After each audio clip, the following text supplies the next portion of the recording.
Je suis allée régler mon petit Shih Tzu qui veut toujours de l'attention quand je parle au téléphone. C'est un vrai bébé. Donc, je continue.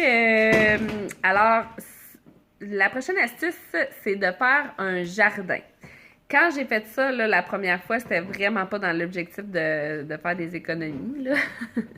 C'était vraiment pour les enfants de mon service de garde, puis pour moi aussi.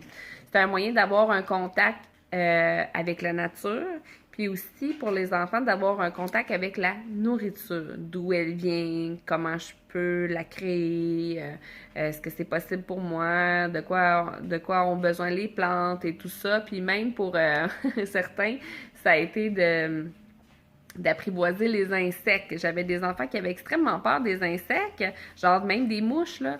Fait que je trouvais ça triste, puis je me suis dit, ah, ben là, faut que je trouve un moyen qu'ils vont aimer, puis comprendre à quoi les insectes servent. Et puis le jardin, ça répond à tout ça. Fait que je trouvais ça vraiment wow. Mais là, mon jardin, il a grandi quand j'ai déménagé à Drummondville, vraiment de beaucoup. L'année passée, ça a été le plus grand jardin que j'ai fait. Je vous montrerai ça, là. Peut-être vous l'avez vu dans l'autre vidéo. J'ai montré une photo de mon jardin. Cette année, il va être encore un peu plus gros.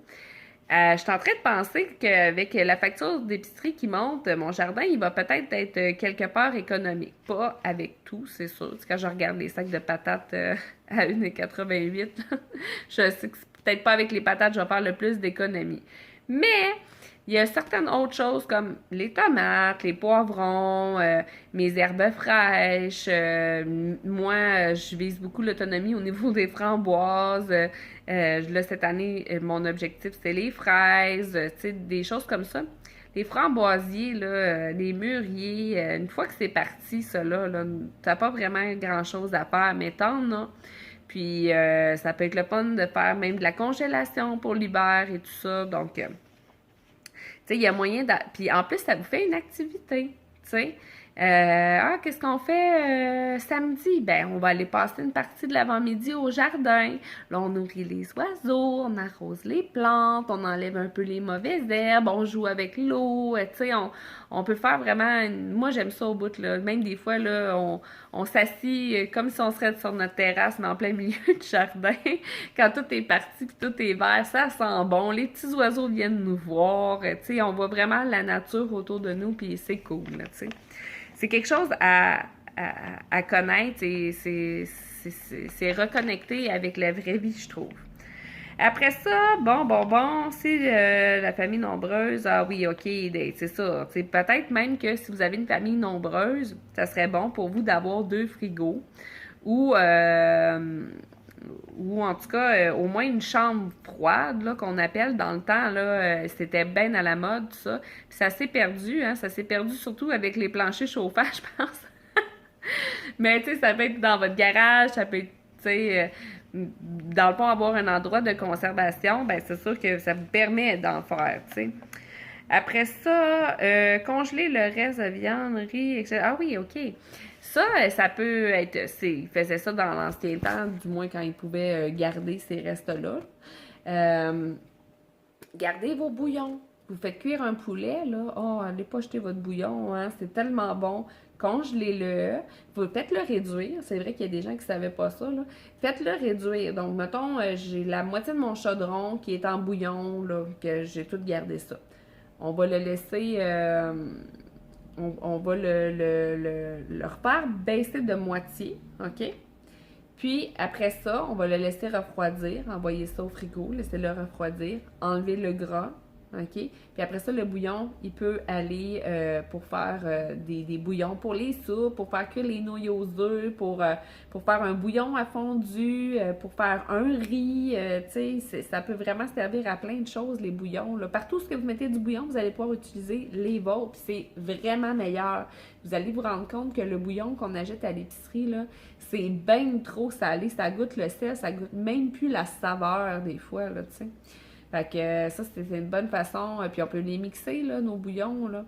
Puis le gras aussi, vous pouvez le récupérer. Vous pouvez faire, par exemple, du croton ou utiliser ce gras-là qui peut, pour exemple, faire cuire des petites patates ou des choses comme ça, là, tu sais. Votre patate, elle va goûter le poulet, elle va goûter le bœuf, vous allez avoir un petit plus de saveur, et puis c'est ça.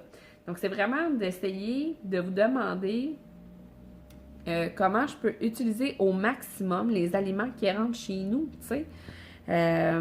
Exemple, je pense aux feuilles des carottes, tu sais, quand on va au marché public, là, souvent c'est après les carottes, mais ça se mange les feuilles des carottes. Euh, tu sais, les pieds de brocoli, ça se mange. Vous avez peut-être pas envie de le manger en crudité comme votre bon brocoli, mais faites-le blanchir, puis envoyez ça dans les soupes, envoyez ça dans vos pâtés au poulet, envoyez ça dans vos vols au vent, votre sauce spaghetti, tu sais, vous allez pouvoir récupérer, puis ça a l'air de rien. Mais si à toutes les semaines, là, vous récupérez ces petits bouts-là que vous n'avez pas nécessairement envie de manger en cru, moi j'ai un sac comme ça au congélateur. J'arrange tout ça, puis j'envoie toujours ça dans ce sac-là. Puis à un moment donné, ben, je fais une sauce spaghetti, j'envoie ça là-dedans. Ou, un sac à soupe, j'envoie ça tout là-dedans. Vos restants de riz, vos restants de pâtes, vous avez un petit restant de spaghetti, un petit restant de couscous, whatever, congelez ça. Puis quand vous allez faire une soupe, ben, c'est le moment de le passer. Puis les différents aromates que vous avez mis dans ces recettes-là, ben ça va justement faire des soupes extraordinairement délicieuses. Donc, on récupère, puis en plus, c'est meilleur. C'est doublement une bonne solution. Donc, c'est ça. Puis, comme je disais tantôt, ben, tu sais, j'ai un petit... moi, je fais mon budget d'épicerie aux 3 mois, mais je fais un bilan chaque mois. Donc, je sais si je suis en dessous de mon budget ou au-dessus. Je sais que je dois calibrer aux 3 mois, OK? Donc, je sais les semaines qu'il faut que je fasse plus attention, puis si je veux bouger mes objectifs ou des choses comme ça. Mais il y a des moments de l'année où ça coûte plus cher et c'est normal, et c'est le temps d'acheter parce que ça coûte moins cher. Donc, voilà, c'est ça. Après ça, ben c'est sûr de se tourner vers une alimentation plus végé. Je pense que parfois, ça peut faire des bonnes économies. Tu sais, on a déjà parlé de la protéine végétale texturée, la PVT. Puis d'ailleurs, Isabelle Huot, elle vient d'en parler à Salut Bonjour de la PVT. J'imagine qu'il y a pas mal plus de monde là, qui vont connaître ça. J'étais allée justement au Bulk Barn aujourd'hui, puis Bulk Barn. Oh, est-ce que je suis pas capable de dire ce mot-là? En tout cas, puis le monsieur, il est rendu qu'il me connaît, là. Puis il m'a dit, justement, je demandais où ce qu'elle était la PVT, puis il m'a dit, hey, depuis qu'il a parlé de ça, salut, bonjour, il y a bien plus de monde qui viennent, puis tout ça, puis c'est tellement extraordinaire cette affaire-là, là, vous pouvez mettre ça dans n'importe quoi. Ça goûte la céréale Rice Krispies, ça goûte rien, OK? Fait que vous pouvez faire des boulettes de poulet, comme j'ai fait dans l'autre vidéo, vous pouvez aller voir. Vous pouvez mettre ça dans du yogourt, comme un peu un granola. Vous pouvez mettre ça dans vos recettes de biscuits. Vous pouvez mettre ça dans n'importe quoi, là, tu sais. Puis pour ceux qui sont comme, moi, juste ça, là, je trouve que c'est pas appétissant, mélangez ça à votre viande. Exemple, vous faites des hamburgers, ben mélangez-le à votre viande hachée. Puis, tu sais, ça va être une façon de l'introduire tranquillement, pas vite. C'est sûr, ben, les lentilles, les haricots, les fèves, tout ça. Donc, c'est sûr que ça revient moins cher.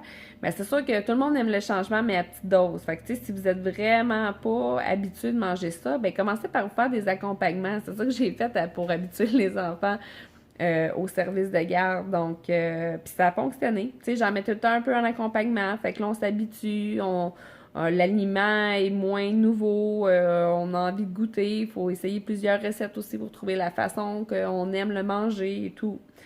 Donc, c'est ça. Autre façon d'économiser, apportez vos lunchs. Apportez vos lunchs. Là, le temps des pique-niques arrive, là. C'est tellement le fun, là. C'est tellement moins compliqué qu'en auto, là, que l'hiver ou des choses comme ça. Quand tu vas faire des randonnées l'hiver, là, amener tes lunchs, je sais pas si c'est plus compliqué, mais là, l'été, hey, on se prévoit toujours que dans la fin de semaine, si on a des activités, il faut avoir des sandwichs puis des salades. Sandwich, salade, ça s'amène super bien, ou des sushis. Sushi maison, j'en ai fait cette semaine. Wow! J'en ai fait au pétanque, j'en ai fait au gobert, j'en ai fait aux crevettes.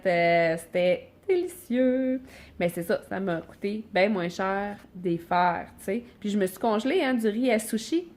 Il est prêt, il est tout portionné. Fait qu'à un moment donné, j'ai le goût de manger un sushi, je dégèle ma petite portion de sushi, je me sors ce que j'ai envie de mettre dans mes sushis, puis c'est réglé.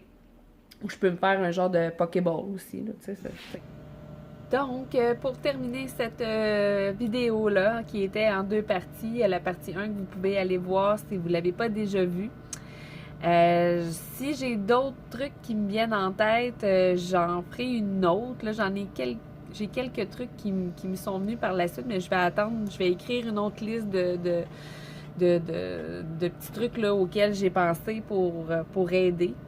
C'est ça. Je vous remercie beaucoup d'avoir cliqué sur ma vidéo puis d'avoir regardé. J'espère que ça va aider au moins une personne. Un petit truc par-ci par-là, des fois on l'a déjà fait, on le fait plus parce qu'on n'y a pas pensé ou en tout cas. Donc, j'espère que vous aurez trouvé quelque chose. Puis si vous avez, vous, d'autres astuces puis des trucs, ben écrivez-les en commentaire. Je trouve que c'est l'idée là, de ces vidéos-là, là, c'est d'aider. Donc, si vous avez d'autres trucs pour aider les gens, ben écrivez-le. On va tous s'aider. Ça va être super. Donc, je fais juste vous le rappeler, vous pouvez cliquer sur le pouce, ça m'aide. Vous pouvez vous abonner et vous pouvez aussi partager ma vidéo. Vous pouvez la partager sur vos différents médias sociaux. Donc, je vous souhaite une très belle journée. À la prochaine. Bye bye.